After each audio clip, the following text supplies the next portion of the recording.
میں پہلا جملہ بارگاہ شہزادی میں ہدیہ کروں گا، اور اس سے پہلے میں یہ لفظ ضرور کہوں گا کہ کسی بشر میں طاقت نہیں کہ وہ بتائے کہ زہرا کسے کہتے ہیں۔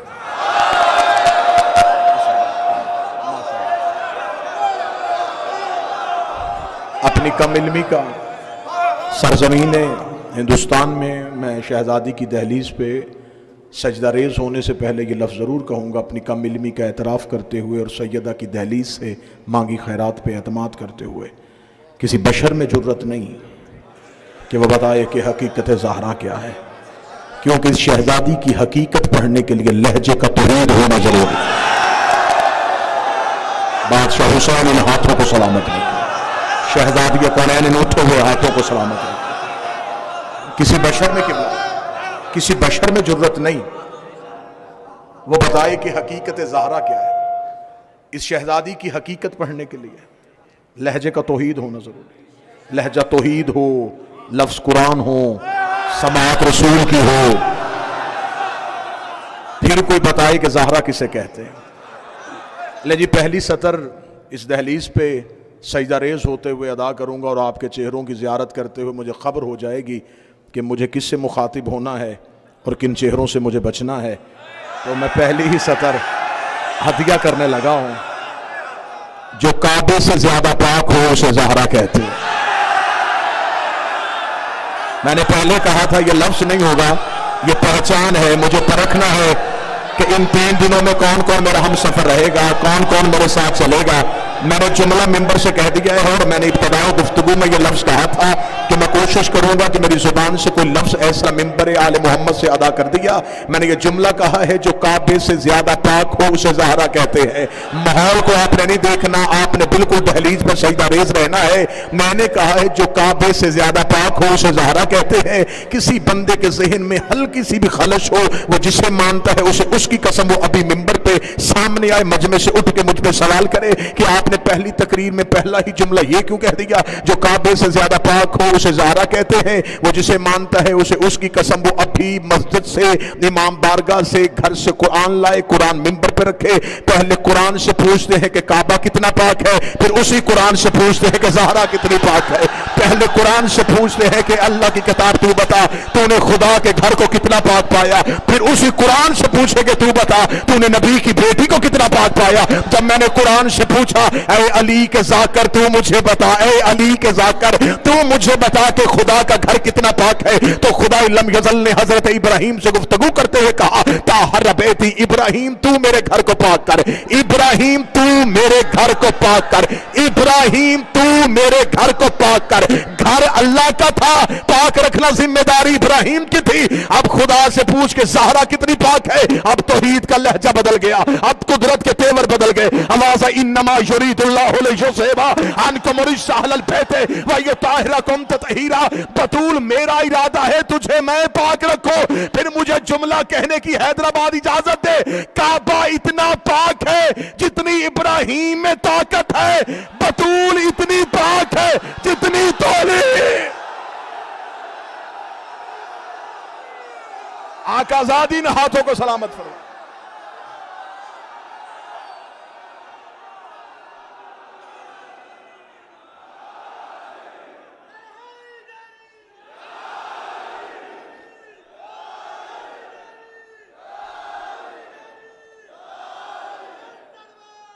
اللہم صلی علی محمد۔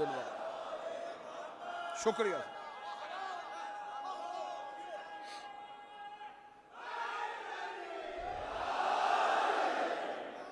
مالک حسین عزت عطا فرمائے۔ پہلے جملے سے بڑا اچھا انتخاب ہو گیا۔ جو راہ عشق کے مسافر تھے وہ مجھے نظر آ گئے۔ کون بتائے گا کہ زہرا کتنی پاک ہے؟ لفظ بطول اس شہزادی کے لیے استعمال ہوتا ہے۔ بطول نام نہیں، بطول لقب نہیں، بطول عہدہ ہے۔ جیسے مردوں میں نبوت، خلافت، رسالت، ولایت اور امامت عہدے، عالم خواتین میں خدا نے ایک ہی عہدہ رکھا، بطول۔ خدا نے کسی مستور کو نبی نہیں بنایا، کسی خاتون کو رسول نہیں بنایا۔ خدا نے عالم خواتین میں ایک ہی عہدہ رکھا۔ امامت خواتین کو نہیں دی، نبوت نہیں دی، رسالت نہیں دی، ایک ہی عہدہ دیا بطول. مردوں میں 5 عہدے، خواتین میں ایک ہی عہدہ. یہاں ایک عہدہ ہے، وہاں 5 عہدے. پھر مجھے جملہ کہنے کی اجازت دینا، یہ ایک بھی 5 کے برابر ہو سکتا ہے. بسم اللہ سر. بزرگوں سے دعا حاصل ہو گئی، میرے آنے کا مقصد پورا ہو گیا. اہل علم تشریف فرما ہے، خطبہ تشریف فرما ہے، علماء تشریف فرما. بطول کہتے کسے؟ اگر سرزمین ہندوستان میں پھر ایک جملے کی شہزادی سے خیرات مانگوں تو میرا خیال ہے کہ اس سے بہتر جملہ کوئی نہیں ہو سکتا کہ بطول کہتے کسے؟ جس مستور کو نماز کے لیے وضو کی ضرورت نہ ہو اسے بطول کہتے.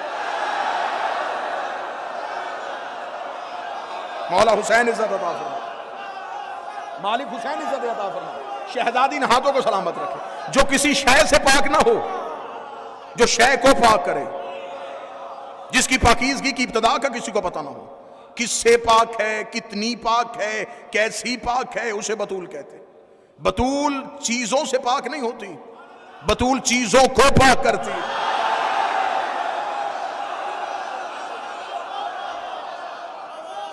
بطول کسی شے سے پاک نہیں، بطول شے کو پاک کرتی ہے. پاکیزگی کی انتہا کا نام بطول ہے. اب میں یہ بتا ہی نہیں سکتا کہ کتنی پاکیزہ کو بطول کہتے ہیں. اگر کوئی اہل سنت بیٹھا ہوا ہے مجلس میں تو میں اہل سنت کی کتاب سے پہلے ثابت کر دوں کہ بطول کسے کہتے ہیں. صحیح بخاری، اس میں ایک حدیث درج ہے کہ چند عورتیں اکٹھی ہو کے رسول کے ایک زوجہ کے پاس آئیں. انہوں نے آ کے کہا تو بھی اسی گھر میں رہی، سیدہ بھی اسی گھر میں رہی، تو بیوی ہو کے بطول نہ ہوئی. وہ بیٹی ہو کے بطول ہو گئی. تیرے رشتے میں اور اس کے رشتے میں کیا فرق تھا؟ اتنا کہنا تھا. صحیح بخاری میں لکھا ہے نبی کی وہ زوجہ دے کے دی معقول فی حقھا ولدت الحسن بعد صلاۃ الظہر وصلاۃ العصر. میں تمہیں بتاؤں یہ کتنی پاک ہے. ظہر پڑھ کے حسن جیسا بیٹا دیا اور عصر کے لیے پھر مصلی پہ آ کے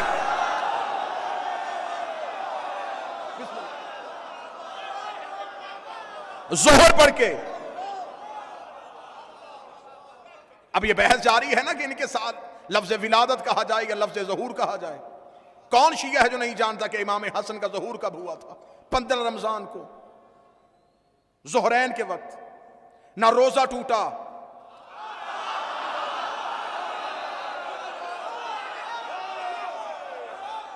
نہ مصلی چھوٹا. ماں بھی سجدے میں تھی، بیٹا بھی سجدے میں. یہ بستروں پہ نہیں آتے.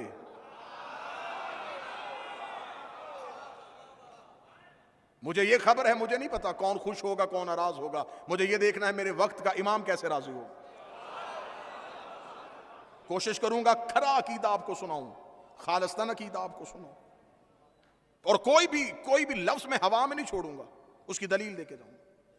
ان کے ساتھ کیا لفظ استعمال کیا جائے، کون سا لفظ اس کے ساتھ استعمال کیا جائے. پہلے ان کی عزتیں دیکھو، ان کی نسبتیں دیکھو، پھر الفاظ کے قد دیکھو. کون سا لفظ ہے جس کا قد اتنا بڑا ہے کہ وہ ان کے شایان نشان آ سکے. حضرت آدم انسانیت کے باپ ہیں. جب حضرت آدم کو خدا نے جنت سے نکالا تھا تو خدا نے حضرت آدم کا لباس آدم سے چھین لیا تھا. ایسا ہی ہے، قرآن ہے، اس میں تو کوئی دو رائے نہیں کہ خدا نے حضرت آدم کے لباس لے لیا.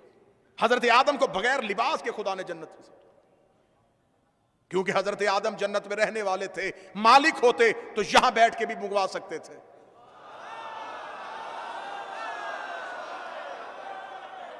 مکین جنت تھے، خدا نے بغیر لباس کے جنت سے نکالا.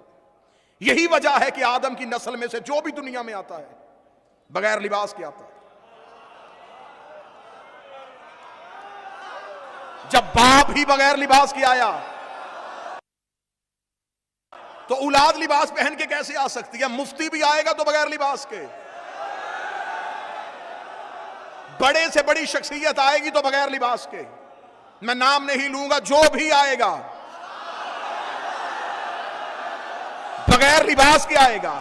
اس لیے کہ جب باپ ہی بغیر لباس کے آیا تو پھر اولاد لباس پہن کے کیسے آ سکتی؟ نہیں، نتیجہ ایسا دینے لگا ہوں کہ حیدرآباد میں یوں دودھ کا دودھ اور پانی کا پانی ہوگا، انصاف عدل کا ترازو آپ کے ہاتھ میں ہوگا. میں دلیل دینے لگا ہوں، دلیل کا قد فسنی ہو تو پھر بول کے تائید کا حق ادا کرنا ہے. اب ہمیں دیکھنا ہے جو بھی نسل آدم میں سے ہوگا وہ بغیر لباس کے آئے گا. لاؤ مجھے میں قرآن کی حاشیے پہ لکھ کے دوں کہ اگر کوئی لباس پہن کے آ گیا پھر تجھے ماننا پڑے گا یہ بعد آدم نہیں، یہ قبل آدم ہے. میں اس امام بارگاہ کی عزت کی قسم کھا کے کہتا ہوں کہ میرے 12 آئمہ میں سے کوئی بھی بغیر لباس کے نہیں آیا. اگر تو کہے دلیل کیا ہے تو اس مولانا کے سر پہ قرآن رکھ کے پوچھ کہ ان میں سے ہر ایک نے دنیا میں آ کے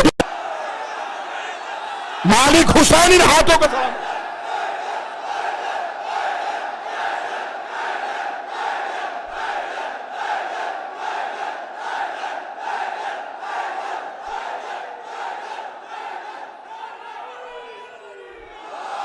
سجدہ بغیر لباس کے نہیں ہوگا.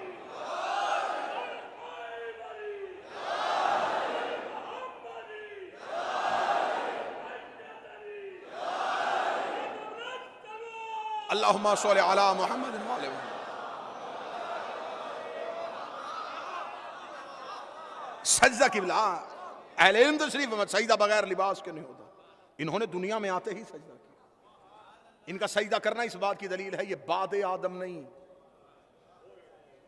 یہ قبل آدم ہے. اگر یہ آدم کے بعد تھے تو آدم نے کن اسماء کی تلاوت کی تھی؟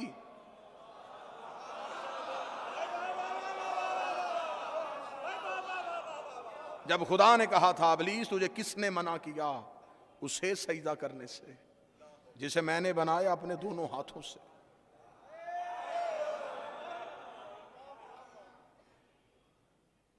بطول کسے کہتے ہیں؟ میں موضوع سے بالکل متصل رہوں، موضوع سے نہ ہٹوں. انشاءاللہ تقاریر میں عقائد کے حوالے سے جو بھی الفاظ آتے رہیں گے، جو بھی بہتر سے بہتر عقیدے کی وضاحت ہوتی میں آپ کے سامنے ضرور کروں گا. بطول کسے کہتے ہیں؟ جو ہمیشہ سے پاک ہو، ہمیشہ پاک رہے. شہزادی سیدہ بطول ہے. میں نے پہلے کہا کہ یہ بطول اسم نہیں، یہ عہدہ ہے. اس سے پہلے بھی خدا نے یہ عہدہ ایک مستور کو دیا ہے. اس بی بی کا نام مریم ہے، وہ جناب عیسیٰ کی والدہ گرامی ہے وہ بھی بطول ہے یہ بھی بطول. اب حیدرآباد میں کوئی بندہ یہ عقیدہ نہ لے کے جائے کہ آپ نے کہا تھا کہ بطول عہدہ ہے تو اگر یہی عہدہ سیدہ کے پاس ہے اور یہی عہدہ جناب مریم کے پاس ہے تو اس کا مطلب یہ دونوں بیویاں عہدے میں برابر ہیں. نہیں، مریم ہے بطول صغریٰ، سیدہ ہے بطول کبریٰ. فرق بتا دیتا ہوں، وضاحت کر دیتا ہوں. وہ صغریٰ کیوں ہے، یہ کبریٰ کیوں ہے؟ ذہن میں سوال تو آئے گا کہ وہ نبی کی ماں ہو کے چھوٹی بطول اور یہ نبی کی بیٹی ہو کے کبریٰ کیسے ہو گئی؟ میں وضاحت کر دیتا ہوں کہ وہ صغریٰ کیوں ہے اور یہ کبریٰ کیوں ہے. مریم ہے بغیر شوہر کے بطول.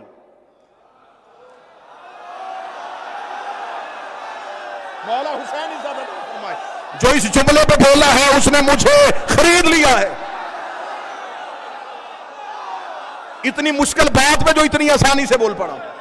مریم ہے بغیر شوہر کے بطول، سیدہ ہے شوہر کے ساتھ بطول. چلے جو ہاتھ ابھی نہیں اٹھ سکے شاید ان کے لیے جملہ مشکل تھا تو ان کے لیے جملہ میں آسان کر دیتا ہوں. اگلا فرق بتا دیتا ہوں. مریم کا ایک بیٹا معصوم ہے، زہرا کے 11 بیٹے معصوم. مریم کا صرف عیسیٰ معصوم ہے، زہرا کے 11 بیٹے معصوم ہے. زمانے کو پتہ نہیں چل جائے گا چھوٹی بطول کون ہے، بڑی بطول کون ہے. جب زہرا کا بیٹا بھی آ جائے گا، مریم کا بیٹا بھی آ جائے گا اور وقت نماز ہوگا تب زہرا کا بیٹا کہے گا مریم کا بیٹا نماز پڑھا. عیسیٰ کانپ کے کہے گا میری جرت ہے میں زہرا کے بیٹے کو نماز پڑھاؤں. میرے 12ویں کے قدموں پہ عیسیٰ سر رکھ کے دنیا کو بتائے گا اور جاہلو عقیدہ درست کرو جس کا آخری بیٹا عیسیٰ جیسے نبی کے پیچھے نہیں پڑتا اس کا باپ کسی امتی کے پیچھے